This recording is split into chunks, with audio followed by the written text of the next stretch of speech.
Boa noite, meu nome é Fernando Vitti e eu sou o autor dos contos de terror e mistério e fantasia que eu leio nesse canal.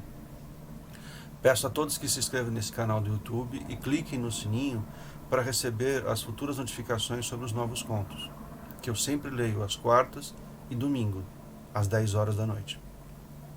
E na noite de hoje eu trago para vocês um conto titulado Eva Heron, um conto de terror matemático. Eva Heron.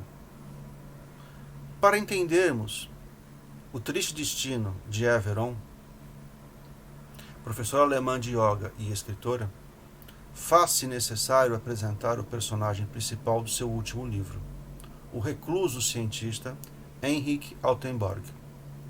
Comecemos com uma data e uma cidade. São Francisco, 3 de janeiro de 2017.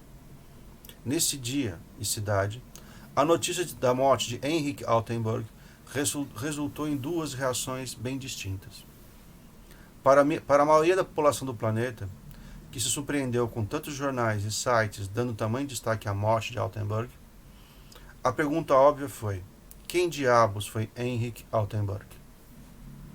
Para a comunidade científica internacional, e especialmente para o Vale do Silício, o espanto poderia ser traduzido com outra pergunta: o lendário Altenburg existiu de fato? Responder uma dessas perguntas é responder a outra. Heinrich Altenburg não foi uma lenda urbana criada nos primórdios da indústria da informática. Este homem existiu, apesar da pouquíssima informação confiável a seu respeito. Altenburg nasceu em 5 de março de 1924, em Oslo, Noruega. Filho de uma família dedicada à marinha mercante. Erik era neto de George Altenburg, o maior magnata da Escandinávia, que ampliou incrivelmente a fortuna da família, transportando petróleo pelo Atlântico Norte. No campo dos fatos ainda, alguns poucos documentos de veracidade comprovada atestam que Heinrich, aos 7 anos de idade, foi reconhecido como uma criança superdotada.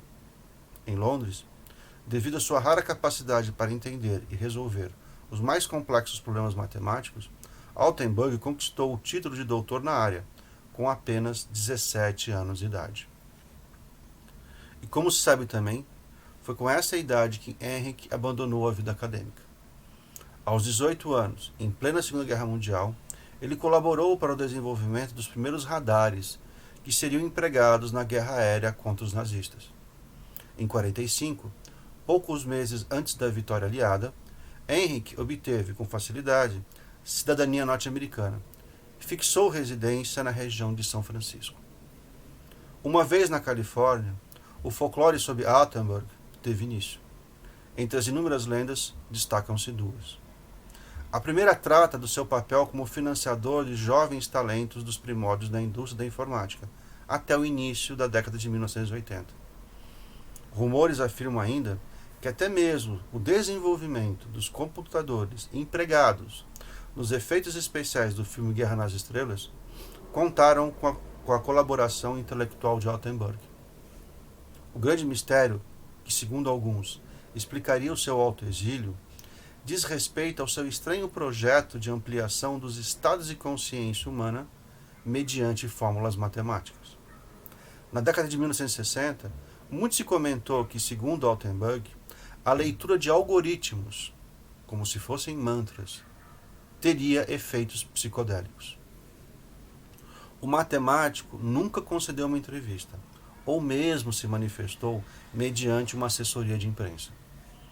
Em 9 de novembro de 1989, o mundo da ciência foi surpreendido com uma foto de Altenburg, ao lado de Eva Heron, sua professora de yoga e biógrafa, na Alemanha, em meio às comemorações pela queda do Muro de Berlim.